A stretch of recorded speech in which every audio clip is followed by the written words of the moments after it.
ഈശോ മിശിഹായ്ക്ക് സ്തുതിയായിരിക്കട്ടെ. പ്രിയ കൂട്ടുകാർ, ഇന്ന് നമുക്കറിയാമല്ലോ, ലൂർദ് മാതാവിൻ്റെ തിരുനാളാണ്. ഫെബ്രുവരി 11 ഗ്രോട്ടോയുടെ പെരുന്നാളെന്ന് വേണമെങ്കിൽ പറയാം. ഈ ഗ്രോട്ടോയുടെ ഉത്ഭവം തന്നെ ലൂർദിൽ നിന്നാണല്ലോ. 1856 ഫെബ്രുവരി 11 വ്യാഴാഴ്ച ലൂർദ് ഗ്രാമത്തിലെ ഒരു ദരിദ്ര കുടുംബത്തിൽ പിറന്ന ബെർണർദീത്തയ്ക്കും അനുജത്തിക്കും കൂട്ടുകാരിക്കും മാതാവ് പ്രത്യക്ഷപ്പെട്ടതിൻ്റെ ഒരു തുടർക്കഥയാണ് ഈ ഗ്രോട്ടോയിലെ അമ്മ. രോഗിയായിരുന്ന ബെർണർദീത്ത ശ്വാസമുട്ട് രോഗിയായിരുന്നു. അരുവി കടക്കാൻ പറ്റാതെ നിൽക്കുമ്പോൾ ഒരു കാറ്റു വീശി അടുത്തുള്ള ഗ്രോട്ടോയിലേക്ക് വൃക്ഷങ്ങളുടെ ശാഖകൾ അവളെ മാടി വിളിക്കുന്നതായി അവൾക്ക് തോന്നിയെന്നാണ് പറയുന്നത്. അവിടെ വെച്ചാണ് വെള്ള വസ്ത്രവും നീല അരക്കെട്ടും ധരിച്ച് ഒരു സ്വർണ്ണമാല കയ്യിലേന്തിയ ഒരു യുവതി, അതായത് പരിശുദ്ധ അമ്മ, ഗ്രോട്ടോയിൽ നിൽക്കുന്നത് അവൾ കാണുന്നത്. അങ്ങനെ അമ്മ എവിടെയും പ്രത്യക്ഷപ്പെടുമ്പോൾ ചെയ്യുന്നത് പോലെ ജപമാല ചൊല്ലി ബെർണർദീത്തയുടെ കൂടെ. എന്നിട്ട് ജപമാല അവസാനിച്ചപ്പോൾ പുഞ്ചിരി തൂകി അമ്മ മറഞ്ഞു. ഇങ്ങനെ 18 പ്രാവശ്യം ബെർണർദീത്തയ്ക്ക് ദർശനമുണ്ടായി എന്ന്. 3ാമത്തെ ദർശനത്തിൽ അമ്മ പറഞ്ഞു, 2 ആഴ്ചക്കാലത്തേക്ക് നീ ഇവിടെ വരണമെന്ന് ഞാൻ ആഗ്രഹിക്കുന്നു. ഈ ലോകത്തിൽ നിന്നെ സൗഭാഗ്യവതിയാക്കാമെന്ന് ഞാൻ വാഗ്ദാനം ചെയ്യുന്നില്ല, അടുത്ത ലോകത്തിൽ.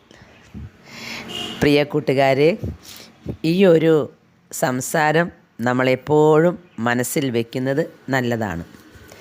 എല്ലാവരും പരിശുദ്ധ അമ്മയെ കണ്ടാൽ, ഈശോയെ കണ്ടാൽ, പിന്നെ ലോകത്തിൻ്റേതായ എല്ലാ സൗഭാഗ്യങ്ങളും എല്ലാ ആവശ്യങ്ങളുമാണ് നിരത്തി വയ്ക്കുക. അമ്മയെ കണ്ടുമുട്ടിയാൽ അമ്മ തിരഞ്ഞെടുക്കുന്നവർ, ഈശോ തിരഞ്ഞെടുക്കുന്നവർ, ഇതാണ് അവരുടെ ലക്ഷ്യം. ഈ ലോകത്തിൽ നിന്നെ സൗഭാഗ്യവതിയാക്കാമെന്ന് ഞാൻ വാഗ്ദാനം ചെയ്യുന്നില്ല. ദൈവത്തിൻ്റെ അമ്മയാണ് കേട്ടോ പ്രത്യക്ഷപ്പെട്ടത്. എന്നിട്ടും പറയാണ്, ഇവിടെ നിനക്ക് കഷ്ടങ്ങളെ ഉണ്ടാകൂ, ഈ കഷ്ടങ്ങളൊക്കെ തീർത്ത് തരാം എന്ന് ഞാൻ വാഗ്ദാനം ചെയ്യുന്നില്ല എന്ന്. അടുത്ത ലോകത്തിൽ നിന്നെ സൗഭാഗ്യവതി ആക്കാമെന്ന്. ഇത് നമ്മുടെ മനസ്സിൽ അടിവരയിട്ട് നമ്മൾ ഉറപ്പിച്ച് വയ്ക്കണം. നമ്മളിവിടെ ഓരോ സ്ഥലങ്ങളിലേക്കും ഓടി നടക്കുന്നത് നമ്മുടെ ഭൗതികമായ കാര്യങ്ങൾ നടക്കാനാണ് എന്ന സത്യം നാം തിരിച്ചറിയുമ്പോൾ നമുക്ക് തന്നെ ദുഃഖം തോന്നണം. കാരണം സ്വർഗം നമ്മെ വിളിക്കുന്നത് ലോകത്തിൻ്റേതായ നിയോഗങ്ങൾ നടക്കാനല്ല, സഹിക്കാനാണ് ഒരു പരിധിവരെ സ്വർഗം നമ്മെ വിളിക്കുന്നത്. അങ്ങനെ 8ാമത്തെ ദർശനത്തിൽ ബെർണർദീത്ത വിളിച്ചു പറഞ്ഞതാണ് പ്രായശ്ചിത്തം, പ്രായശ്ചിത്തം, പ്രായശ്ചിത്തം എന്ന്. പിന്നീട് ഒരു ദർശനത്തിൽ ബെർണർദീത്തയോട് പറയുന്നുണ്ട്, അവിടെ കാണുന്ന ഉറവയിൽ നീ കുടിക്ക്, ഉറവയിൽ നിന്ന് കുടിക്ക്, ദേഹം കഴുക് എന്നൊക്കെ. ഉറവ കാണാത്ത കാരണം ബെർണർദീത്ത ആ സ്ഥലത്തൊന്ന് ഇളക്കി നോക്കിയെന്ന്.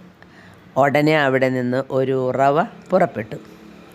ആ ചെളിവെള്ളം ബെർണർദീത്ത കോരി കുടിച്ചു. അവിടുത്തെ സസ്യങ്ങൾ ഭക്ഷിക്കുകയും ചെയ്തു. പിന്നെ ആ ചെളിവെള്ളത്തിൽ കണ്ണ് തേച്ച് കഴുകിയപ്പോൾ കല്ലുവെട്ടുകാരൻ ലൂയി ബുറിയറ്റിന് കാഴ്ചയും ലഭിച്ചു. അതാണ് ലൂർദിലെ അത്ഭുത ഉറവ. ഇന്നും അവിടെ ധാരാളം അത്ഭുതങ്ങൾ നടക്കുന്നുണ്ടല്ലോ. ചെളിവെള്ളമാണ് കോരി കുടിച്ചത്. ചെളിവെള്ളം കോരി കുടിക്കേണ്ടി വന്ന വേറെയും കുറേ ആളുകളുണ്ട്. അതിലൊരാളാണ് നമ്മുടെ ദേവസഹായം പിള്ള. നിർബന്ധിച്ച് ചെളിവെള്ളം അതിനെ കൊണ്ട് കുടിപ്പിച്ചത്. നമ്മുടെ കർത്താവിന് അശുദ്ധകരമായ വെള്ളം നിർബന്ധമായിട്ട് കൊടുത്തത് അത് ഈശോയുടെ അറിയപ്പെടാത്ത 15 പീഡകളുടെ ഉള്ളിൽ നമുക്ക് കാണാം. ഇവിടെ വെച്ചാണ് പരിശുദ്ധ അമ്മ ഞാൻ അമലോത്ഭവയാണെന്ന് പറഞ്ഞത്. അങ്ങനെ 9-ാം പിയൂസ് മാർപ്പാപ്പ ഈ പ്രഖ്യാപനം 1854 ഡിസംബർ 8-ാം തീയതി പ്രഖ്യാപിച്ചതാണ്. പരിശുദ്ധ അമ്മ അമലോത്ഭവയാണെന്ന്. അതാണ് 4 വർഷങ്ങൾക്ക് ശേഷം 1858 അമ്മ പിന്നീട് ഈ അത്ഭുതത്തിലൂടെ, ഈ പ്രത്യക്ഷീകരണത്തിലൂടെ ഒന്നുകൂടെ അരക്കിട്ട് ഉറപ്പിച്ചത്. മാതാവിൻ്റെ തീർത്ഥാടന കേന്ദ്രങ്ങളിൽ ഏറ്റവും 1-ാം സ്ഥാനം കൊടുക്കുന്നത് ഇപ്പോൾ ലൂർദിനാണ്. അവിടെ ലക്ഷോപലക്ഷം ആളുകൾക്ക് ഇന്നും അത്ഭുതങ്ങൾ നടക്കുന്നു. നമുക്ക് ലൂർദിൽ പോയി പ്രാർത്ഥിക്കാനൊന്നും പറ്റില്ലെങ്കിലും നമ്മുടെ പള്ളിയിൽ ഒരു ഗ്രോട്ടോയുണ്ടല്ലോ, അവിടെ ചെന്ന് ജപമാല ചൊല്ലി നമുക്കും ലൂർദിലെ മക്കളോട് ചേർന്ന് ആവേ ആവേ ആവേ മരിയ എന്ന് നമുക്ക് പ്രാർത്ഥിക്കാം, പാടി സ്തുതിക്കാം. ഇന്ന് ധാരാളം പ്രവചനങ്ങളും ധാരാളം ടോക്കുകളും ലോക അവസാനത്തെക്കുറിച്ച് കേട്ടുകൊണ്ടിരിക്കുന്ന കാലഘട്ടമാണ്. ഈ ടോക്കുകളെല്ലാം കേട്ട് ജനം എന്താണ് ചെയ്യേണ്ടത് എന്ന് ഒരു രൂപരേഖയില്ലാതായി പോയോ എന്നൊരു സംശയമുണ്ട്.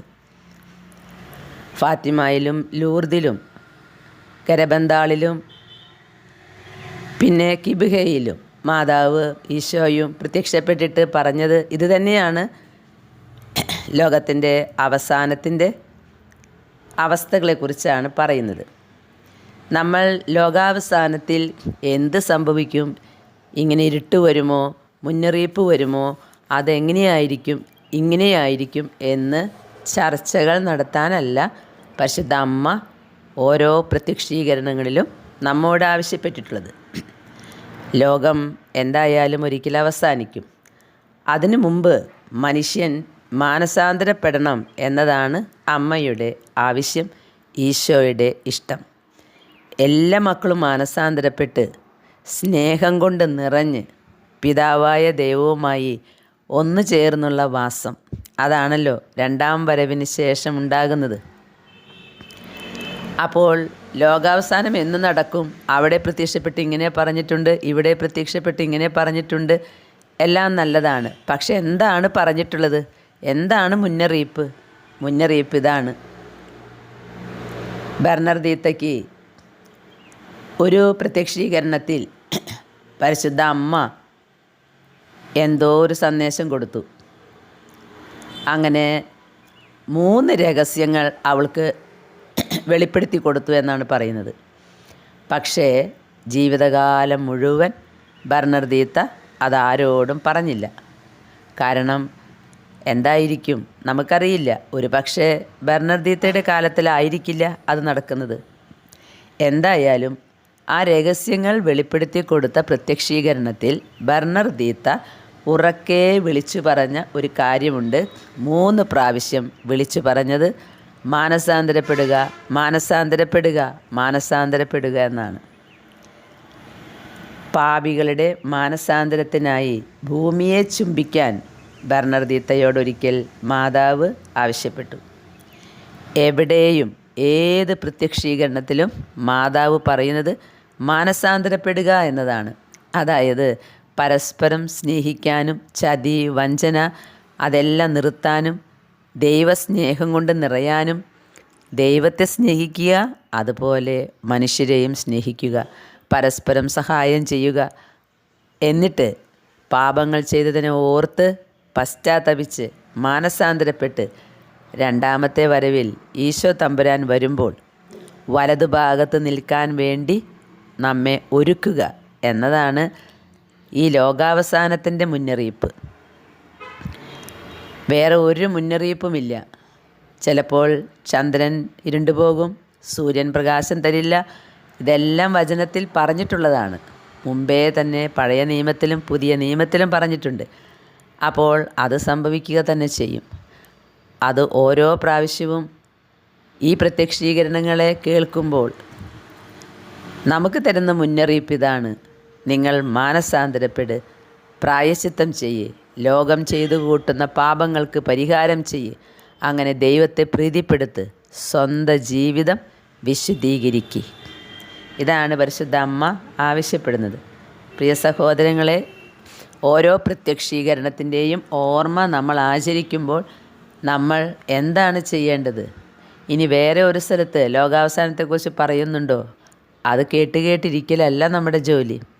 ധാരാളം പ്രാർത്ഥിക്കണം, ജപമാലകളുടെ എണ്ണം കൂട്ടണം, പരിശുദ്ധ കുർബാന യോഗ്യതയോടെ സ്വീകരിക്കണം, വിശുദ്ധ കൂദാശകളിലൂടെ കടന്നു പോകണം, പരസ്പരം സ്നേഹിക്കണം. എത്ര ലോകാവസാനത്തെക്കുറിച്ച് മുന്നറിയിപ്പ് കേട്ടിട്ടും ഒരാൾ നന്നാവുന്നത് മറ്റൊരാൾക്ക് കണ്ടുകൂടാ എന്നുള്ള അവസ്ഥയാണെങ്കിൽ ഈ മുന്നറിയിപ്പുകളൊക്കെ വട്ടപൂജ്യമായി മാറും. നമുക്ക് ഇന്ന് ലൂർദ് മാതാവിനെ ഓർക്കാം. അമ്മ പറഞ്ഞല്ലോ പ്രായശ്ചിത്തം ചെയ്യാൻ. അമ്മ പ്രത്യക്ഷപ്പെട്ടപ്പോൾ ബർണർദീത്ത വിളിച്ചു പറഞ്ഞല്ലോ, മാനസാന്തരപ്പെടുക എന്ന്. നമുക്ക് നമ്മുടെ ജീവിതത്തിൽ എന്തൊക്കെ എടുത്തു മാറ്റാനുണ്ട് അതൊക്കെ ഒന്ന് നോക്കാം. എവിടെയാണ് സ്നേഹത്തിന് വിള്ളൽ വന്നിരിക്കുന്നത്? നമ്മൾ ആരെയെങ്കിലും ചതിച്ചിട്ടുണ്ടോ, വഞ്ചിച്ചിട്ടുണ്ടോ? നമ്മൾ ആരുടെയെങ്കിലും മനസ്സ് വിഷമിപ്പിച്ചിട്ടുണ്ടോ? അപവാദം പറഞ്ഞ് പരത്തിയിട്ടുണ്ടോ? നമ്മുടെ കടമകൾ നമ്മൾ നിർവഹിച്ചിട്ടില്ലേ? എപ്പോഴും ജീവിത പങ്കാളിയെക്കുറിച്ച് ഇങ്ങനെ തുരുതുരാ എന്ന് കുറവുകളും കുറ്റങ്ങളും പറഞ്ഞുകൊണ്ടിരിക്കലാണോ എൻ്റെ ജോലി?